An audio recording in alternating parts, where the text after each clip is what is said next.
Pemirsa, jelang puncak haji, jutaan jemaah haji dari seluruh dunia memadati kota Mekah. Jemaah haji di Mekah pun dianjurkan sholat di hotel atau di masjid lain, mengingat padatnya jemaah haji di Masjidil Haram. Selengkapnya kita bergabung bersama Aisyah Miadinar di Mekah, Arab Saudi. Aisyah, sebetulnya sepadat apa kota Mekah saat ini dan di mana saja jemaah haji bisa memilih alternatif tempat sholat?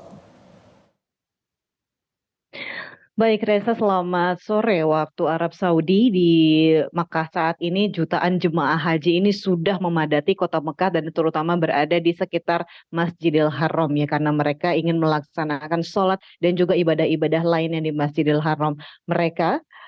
memadati Masjidil Haram untuk berbagai kegiatan ibadah ya, diantaranya adalah melakukan umroh, yaitu tawaf, sa'i dan juga sholat wajib dan juga ibadah-ibadah sunnah lainnya. Karena itu membuat Masjidil Haram ini sangat padat oleh para jemaah dan membuat para jemaah yang ingin melaksanakan sholat 5 waktu ini harus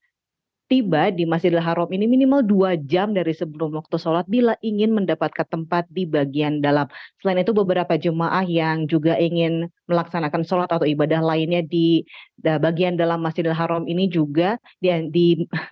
ada sedikit strategi ya, mereka mengenakan kain ihram agar mereka bisa dianggap seperti jemaah yang hendak melaksanakan umroh sehingga diizinkan masuk oleh para askar atau para penjaga di Masjidil Haram. Bila tidak, Reza, maka para askar ini akan menutup pintu-pintu Masjidil Haram karena memang sudah sangat penuh di bagian dalam dan para jemaah pun akhirnya mendapatkan tempat di bagian luar Masjidil Haram. Ini sangat berbahaya Reza apabila sholat dilakukan di siang hari, diantaranya adalah sholat zuhur dan juga sholat asar, karena udara sangat panas bisa mencapai 46 hingga 47 derajat Celcius di waktu siang hari, dan ini bisa menyebabkan jemaah haji terkena berbagai masalah kesehatan mulai dari dehidrasi hingga heat stroke. Karena itu Reza, seluruh jemaah haji khususnya jemaah haji Indonesia dianjurkan untuk sholat di tempat-tempat lain yang berada di sekitar Masjidil Haram, misalnya ada di musola, di hotel-hotel. Selain itu para jemaah juga bisa melaksanakan sholat 5 waktu di bagian dalam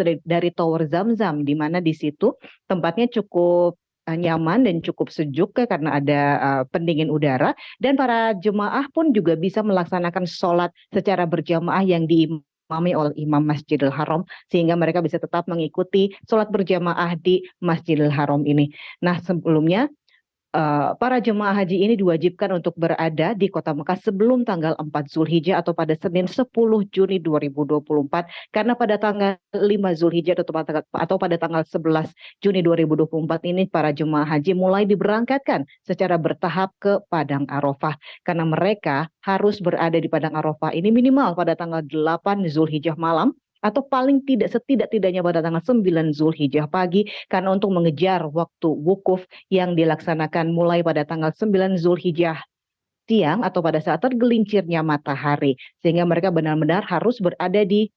Arafah pada sebelum waktu tersebut untuk bisa mendapatkan waktu wukuf di Padang Arafah yang benar-benar tepat ya. Karena itu para jemaah pada saat ini di kota Mekah juga sedang mempersiapkan diri untuk menjalani wukuf, diantaranya dengan melakukan pendalaman materi dan juga mempersiapkan kondisi fisik ya, diantaranya para jemaah juga dianjurkan untuk tidak terlalu lelah dan tidak terlalu memaksakan ibadah-ibadah sunnah khususnya di Masjidil Haram, karena memang akan sangat melelahkan bagi para jemaah dan bisa menyebabkan mereka lemas pada saat Arafah dan bisa menyebabkan mereka tidak bisa menjalani wukuf dengan nyaman. Dan selain itu juga dari Biro Perjalanan dan juga dari Kementerian Agama juga telah menyiapkan berbagai hal yang perlu disiapkan untuk keberangkatan para jemaah ke Arafah nanti, diantaranya secara administrasi para jemaah sudah mulai menerima kartu smart card ini, Reza, di mana kartu smart card atau nusuk card ini merupakan hal yang wajib digunakan oleh para setiap jemaah haji sebagai tanda dari otoritas Arab Saudi yang khususnya yaitu Kementerian Haji dan Umroh Arab Saudi, bahwa jemaah yang memegang kartu ini merupakan jemaah haji yang sah dan terdaftar di otoritas Arab Saudi. kartu ini menggunakan teknologi magnetik ya yang bisa di-scan oleh otoritas Arab Saudi untuk memastikan kelegalannya. Selain itu juga di sisi logistik juga telah dipersiapkan berbagai hal yang diperlukan, diantaranya makanan, kemudian transportasi dan juga tenda-tenda yang disiapkan untuk para jemaah haji yang akan ditempatkan juga sudah disiapkan. Dan sehingga dengan demikian diharapkan wukuf di Arafah ini akan berjalan dengan lancar. Meskipun demikian, berhubung pada saat wukuf nanti akan ada diperkirakan 4 juta jemaah haji yang berasal dari seluruh dunia, maka diharapkan para jemaah haji juga bisa mempersiapkan diri untuk berbagai hal yang tidak terduga-duga, terutama diantaranya adalah kedatangan dari jemaah haji dengan visa non haji yang bisa saja mereka menyusup dari berbagai area yang dari mana saja mereka bisa masuk ke dalam Padang Arafah ini, karena memang Padang Arafah ini adalah sebuah padang luas di mana banyak jalur-jalur yang bisa dimasuki oleh para jemaah, sehingga hal ini bisa membuat Padang Arafah ini semakin penuh dan bisa menyebabkan berbagai keterlambatan atas berbagai hal. Demikian Reza, saya kembalikan ke Anda di studio.